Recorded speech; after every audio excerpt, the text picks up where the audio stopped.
Human Optimizers. We're fucking back.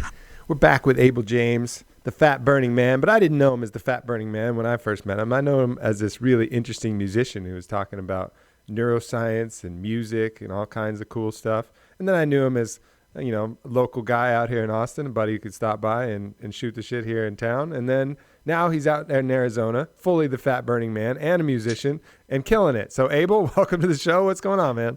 Thanks, Aubrey. It's awesome to be here. Yeah. This will be fun. Yeah, for sure. For sure. So tell us a little bit about, the genesis of what you're doing. You definitely got two distinct channels that you're kind of swimming in. And tell us it's how interesting. that kind of developed. One kind of like took me back into the other one. So basically, I've been a musician for a long time. That's what my first book was about. I studied music and the brain in college, and it was always like something that was super interesting to me because I knew that I wouldn't have survived without it, without that like outlet. You know, I think yours probably in a lot of ways was fighting and fighting really well, right? You have that thing where. Well, I don't know about that, but yeah, sports in general, but yeah.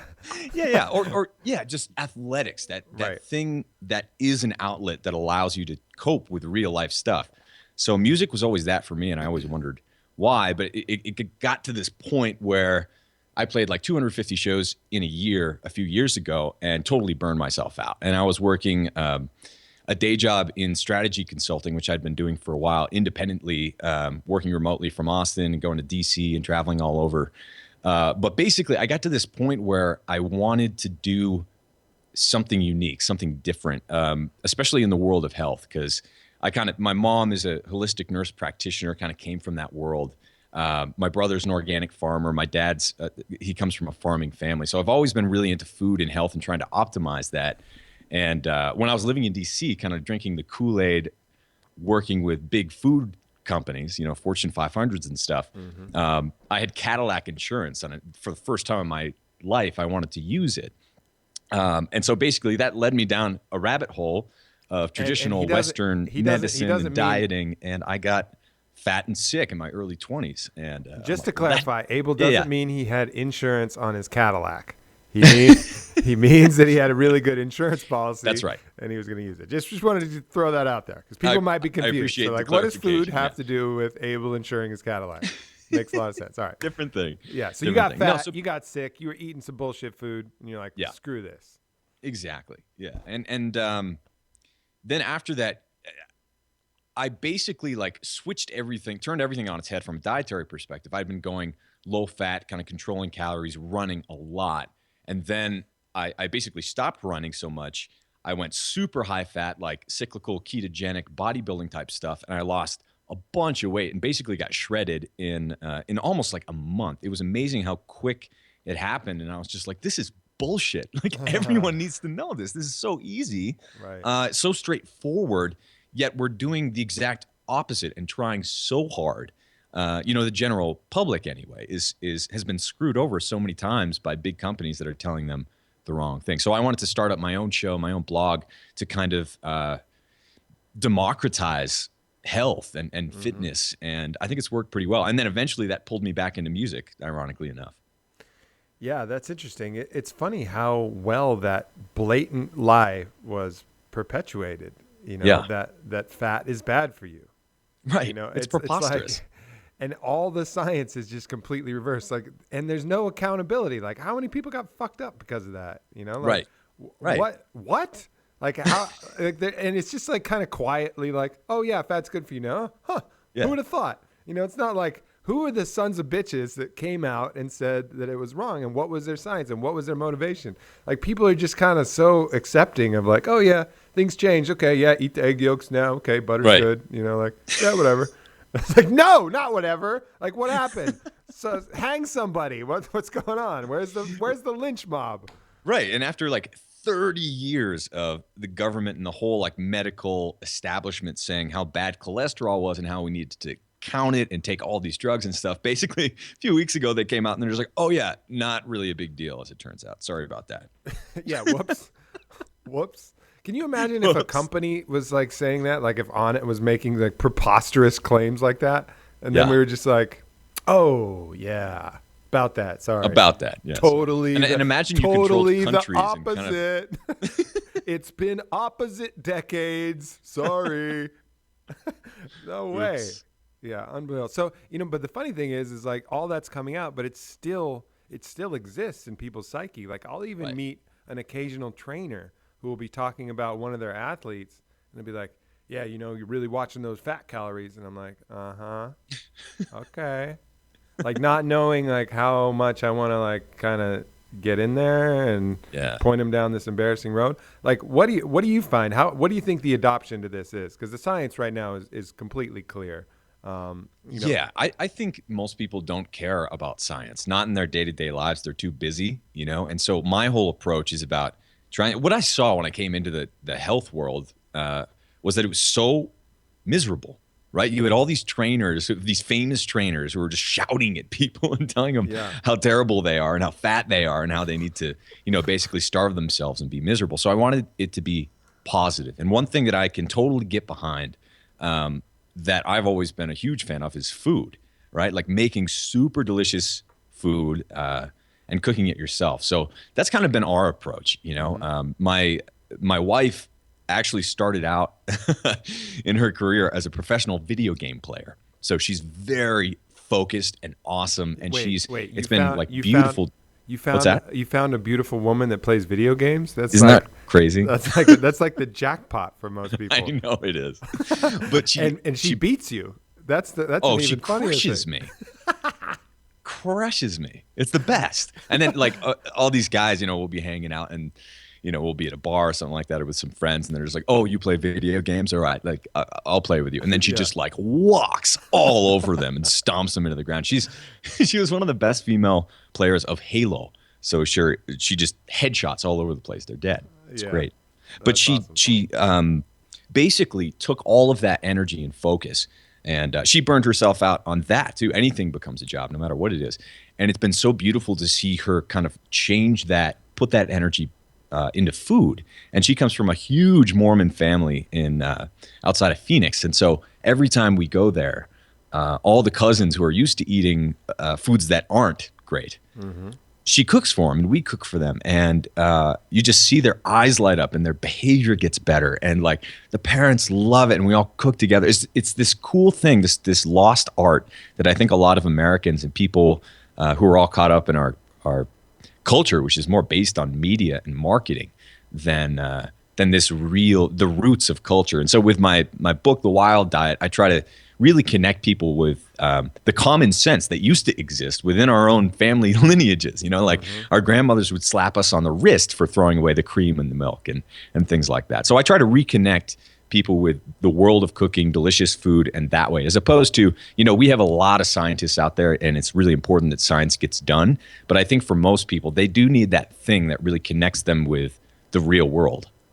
Yeah, I think it's a combination of both. I think the problem is that these myths of science get perpetuated indefinitely, Fake throughout. science, bad science. Bad science. That's the worst. Yeah, and so you get all of these things that just stick around in people's head. And it was such a seductive lure to link fat on your body with fat in the food because it makes perfect sense. Oh, fat equals fat. It sounds tautological, like where's the wiggle room there? Well, it's just opposite. And so that's kind of caused it. And then it takes science to go reverse that. And then people like yourself to then show them the way out of the old way, the old fat and sick way.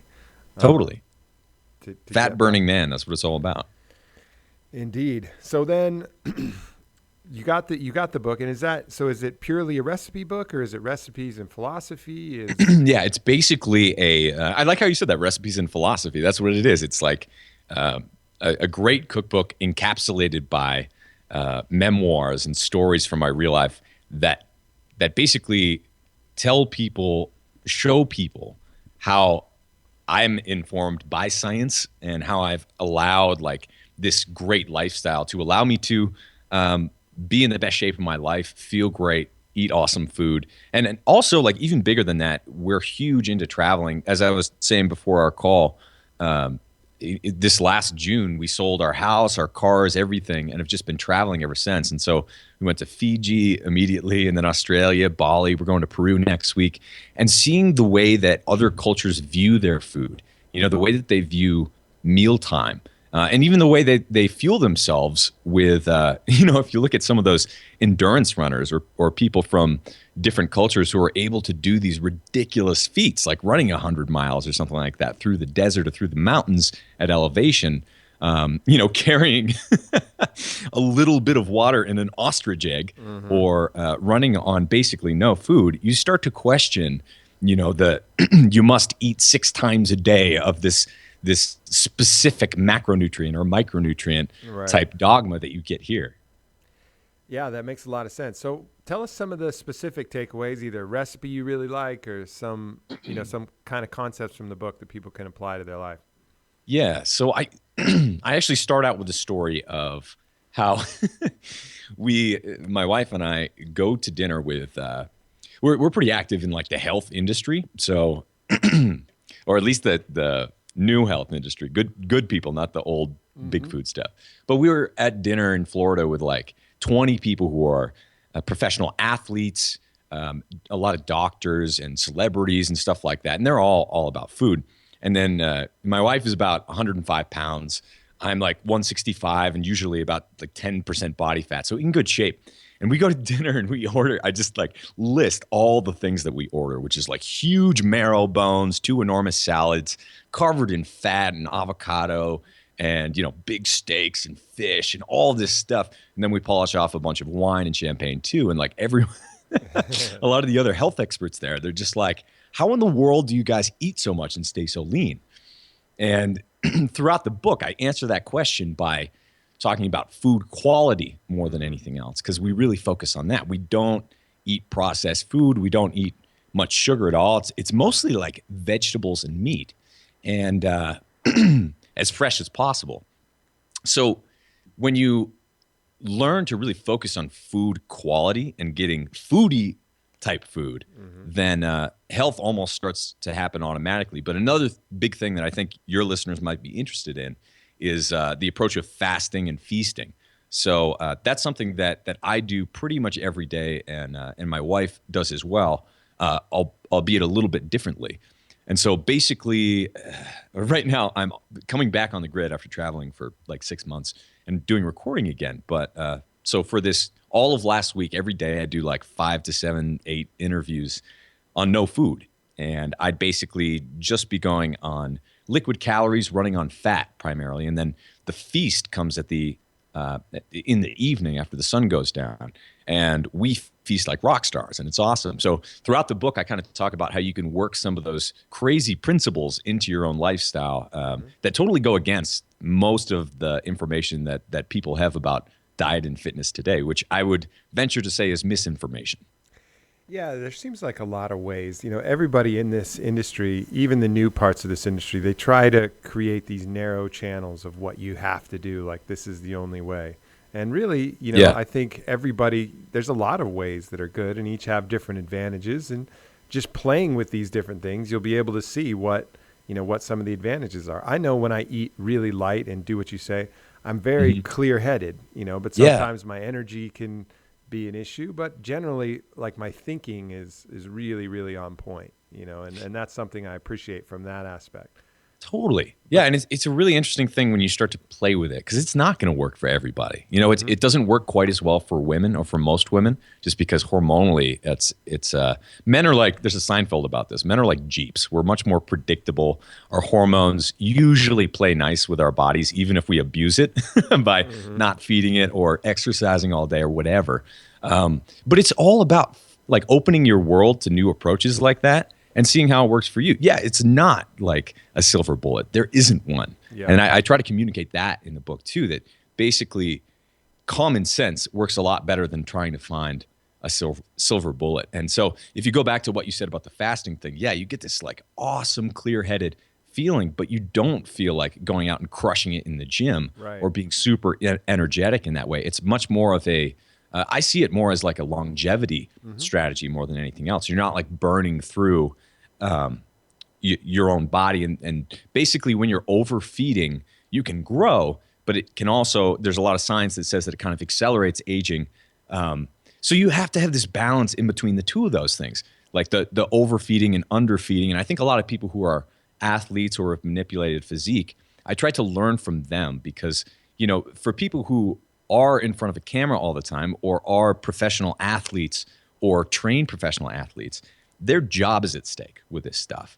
And when just go to random blogs on the internet or read the newspaper, the science that you're getting, and I'm making air quotes now, the science that you're getting, like the people who are writing about it don't even understand it. Yeah. So you really want to get to the people who know what they're talking about. Yeah. And then, so gather all the information you can and then listen to your body.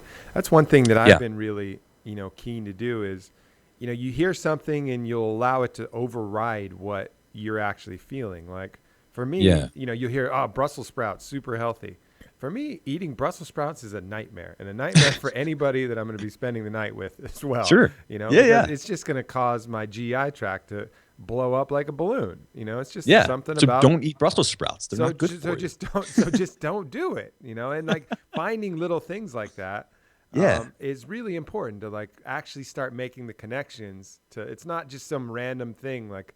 The gods decided, Zeus decided today that you're going to have gas. No, what do you eat? Like what are the conditions? What's going on in your body that created that? There's generally a cause and effect. Track it down. See what it feels like. It's kind of, and it's fun, right? Like when you find that you're all of a sudden super gaseous and everyone hates you around you and you're clearing the hallways, it's like, maybe I shouldn't be eating that food all the time. Right. And so like I have random stuff like that too, like olives. And then, my wife has dairy. But not all dairy, like just certain kinds that are processed or homogenized. Mm-hmm. And so like once you start to like get into which foods hurt you and which ones help you, it's really fun because you find that you can get away with a lot more than you even expect. And we certainly get away with a lot. Yeah. And then realizing that you're not a slave to your mouth pleasure, take food out. So many things you do. You're going to feel bad later, but for some reason you trick yourself into thinking that little tingle in your mouth pleasure is going to make it worthwhile for what you're feeling later. It's not. Yeah. It's never worth it. And really understanding that little pleasure signal is coming from your tongue. Like get over it. Like it's fine to indulge in that every once in a while, but don't do that at the cost of how you feel later. It's never going to work out as a win for you. And I think that's one of the biggest things that that the people who really get health understand about their own bodies. It's not about what you feel in the moment necessarily when something crosses your lips.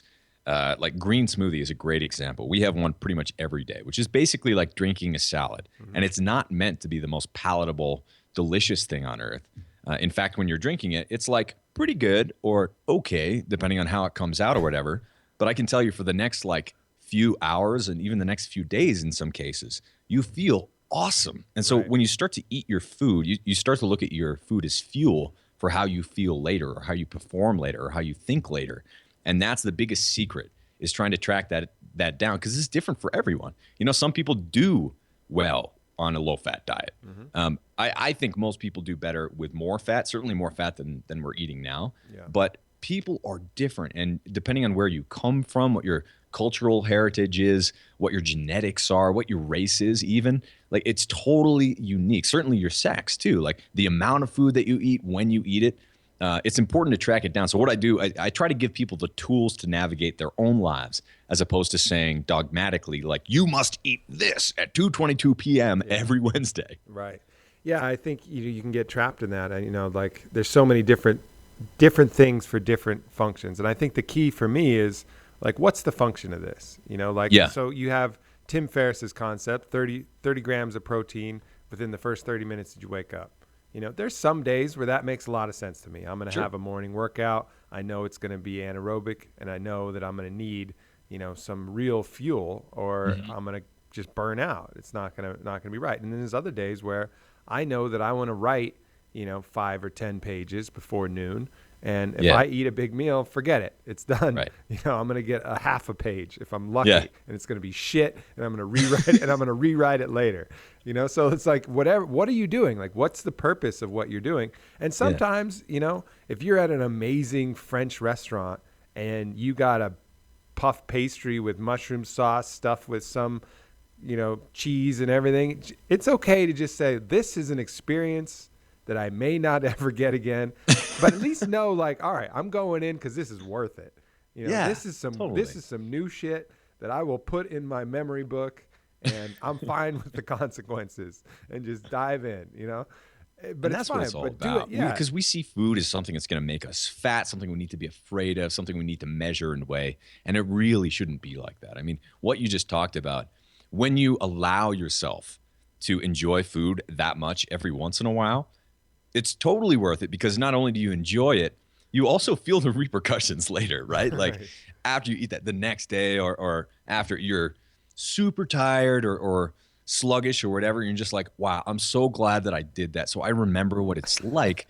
Not only to taste something awesome that's super luxurious, but also like it helps reconnect you with your ordinary habits. Because it's not about like what you eat on a Saturday night with your friends when you overdo it or whatever. It's about like when no one else is watching you, what you're doing every day. Are you going to bed early? Are you eating lots of vegetables? Are you doing those boring things that everyone needs to do when no one else is looking? That's what health really is.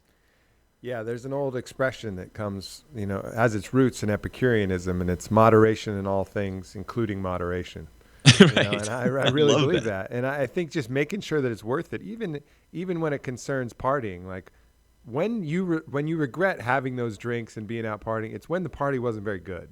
When you True. had Yeah. when you had that epic time and it was just the best time ever. You can be hungover as shit the next day, and But you enjoy your you could hangover. look at your buddy and be like, man, that was some good shit though, wasn't it? Totally. And so then it's worth it. And it's the same with a meal, like Yeah. the next day you'd be like, God, I feel like crap today. But man, that food was good. That was so good. But when you go, when you're out at Chewy's and you get like the 3 enchilada plate at Chewy's Right. or something like that, and then you're like, "What? I've eaten that before. It's not that good, and I Yeah. feel like crap." Like that's I not know worth exactly it. what you're talking Or about. you go to the same bar and you just drink Yeah. the same thing with the same people, and it blends into this seamless night of the same memory replayed Right. over and over again, and you're hungover again. Then you're like, "What the hell am I doing?" So Totally. picking your spots is really the key. And make thing. them unique, make Yeah. them awesome, right? Like give yourself, if you're gonna be cheating or indulging or whatever, like make an excuse of it. Go somewhere crazy and just try something completely new. Like we went to Thailand and ate bugs, and I'm not gonna do that again. But it was, it was I'm not gonna awesome. do I'm that glad for I the- did that. for the I first won't have part. regrets. How was eating bugs? Tell us about that. The taste itself wasn't that bad. You're nasty. You're a nasty we had person. crickets. What's that? You're a nasty human being, Abel James.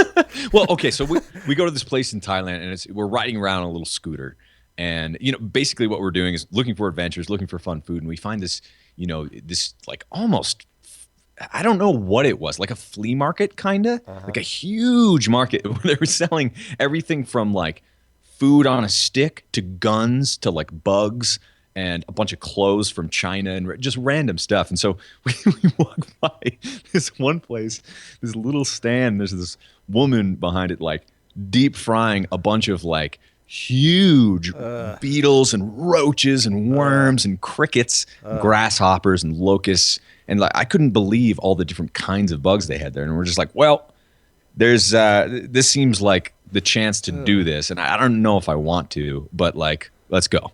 And so we go and get like the most the least disgusting bug there, and it was just like a cricket. All we wanted was like a couple of crickets to try, right? But we had to get a whole freaking bag of crickets, and the person in front of us was like this beautiful, actually, Thai woman who ordered like bags of these huge beetles and these huge worms, and she was so excited about them. And I'm just like, what a different world. But anyway, so we try the cricket. We tried the crickets, and the taste wasn't that bad. You can deep fry anything and it'll be okay. It wasn't battered or anything, but you're still just like, I'm eating a cricket. This is kind of weird. And then for the next like half an hour, I was pulling cricket parts out of my teeth. And then we're just like, this is super gross. So we're like, there are a bunch of stray dogs in Thailand. So we're walking around. This like dog comes up and like begs for food or just like wants something from us. And so like we had this whole bag of crickets, and we hand a cricket to this like poor starving dog, and it like sniffs it and runs away.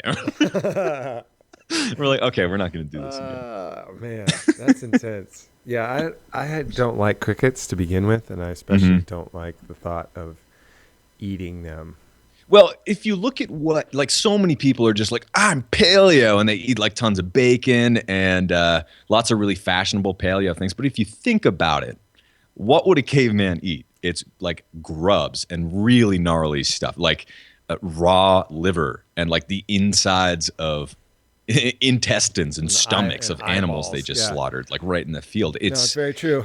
Yeah, It so is funny that I think if squeamish. we want to look at sustainability, if you want to look at walking the walk and stuff, you kind of need to expand your horizons of food. And like I come from New Hampshire, and eating a lobster or a shrimp, if you really think about it, isn't that much different than eating like a land bug. It feels different, like as Americans, the Yeah, culture that we're raised in. except But one has meat and the other is just have legs you and tried those cricket exoskeleton. bars? I've heard about them, and cricket protein is actually getting pretty popular. It is, It's yeah. all, It but doesn't that's all taste ground good. up. Yeah, no, it doesn't taste good. But I guess the nutritional quality of it. I mean, it's a complete protein for number one, very high yield. You know, there's Yeah. a lot of nutritional benefits in it, but it's funny that kind of squeamish response because when that's part of your culture, you don't have that feeling at all. It's like, oh, okay, Yeah. yeah, you just eat that. But for what do you think? Where do you think that comes from? Why do particularly us Americans? Why do we have so many squeamish things like, oh, I don't eat tomatoes, or I don't eat onions, or I don't eat well, obviously bugs. That makes a little bit more Yeah. sense. But like, where does that come from? Is that just taught to us, or is that I societally think reinforced? I think some of it is monkey see, monkey do, but I think more of it is just we're allowed to. You know, we're for the first time really in history, we have a culture where we can get anything we want, like pretty much delivered to our door, and that's nuts. I mean, so we have more food options than ever from that perspective, but most of the food that we get is like corn, soy, wheat. We're eating less variety than ever. So I think one of the coolest things about other cultures is that they're not only eating bugs and like weird stuff that we're not eating, they're also eating these, like, they're foraging in their backyards for all of these crazy spices and herbs and medicinal plants that we haven't even studied yet, that we don't even know about, because the indigenous cultures are the ones that are still kind of protected and vital. There are only a few of them left. Don't really care about science, right? They know that this particular plant, if you go and find it and someone has a kidney infection or whatever, they'll very, very likely be healed by whatever's in that. And so I think if we can kind of reconnect, I was very fortunate to grow up with my mom who, when I was a kid, when I was a young infant, I had an infection that wouldn't go away. And I had a temperature that got up to like 106. And so they pumped me full of all sorts of antibiotics. And now I'm allergic to all of them, pretty much, except for one. So I'm screwed if I get sick. Like, there's a lot at stake. And so my mom really got into medicinal herbs, and even, going and finding them and making a poultice or a balm or a tincture or a tonic from the things that grew wild behind our house in New Hampshire. And so I think there are a lot of people who haven't really experienced that, who grow up in our culture. But in other countries, that's something that is like obvious to do, that that the healers are encouraged to do. And that's really been discouraged in a lot of ways in our society. At the same time, we've been saved by antibiotics. We've been saved by the things that keep us clean, but we've kind of gone so far. There are a lot of articles coming out recently that say, it's not good for your kids to be in such a clean environment, or for you to use antibacterials all the time, or to pop antibiotics like Tic Tacs, because there's something about like the natural flora, the natural things that grow in and on our bodies and around our bodies that actually help the whole ecosystem of our bodies work well. And that's what health is. Yeah, that's definitely where the frontier of health is looking. I mean, everything is looking back to the gut, and that's something that the oldest healers and the oldest doctors from Hippocrates' days understood. Yeah. That's where it comes from. And the Native Americans also had a belief, as you were talking about foraging for the plants, is they believe that every disease has a cause, and every disease a plant to cure it. There was, okay, this is happening for a reason, and then there's a plant that will fix it.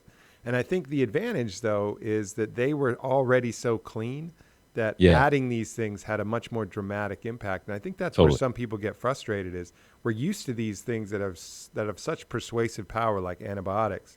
Right. It's like a nuclear bomb going off in your body, killing It all is. microbes. And it comes with a terrible price, but it's incredibly effective. I mean, it can it can save your life it for can turn a sure. rampant It's just infection. you don't want to have to use it.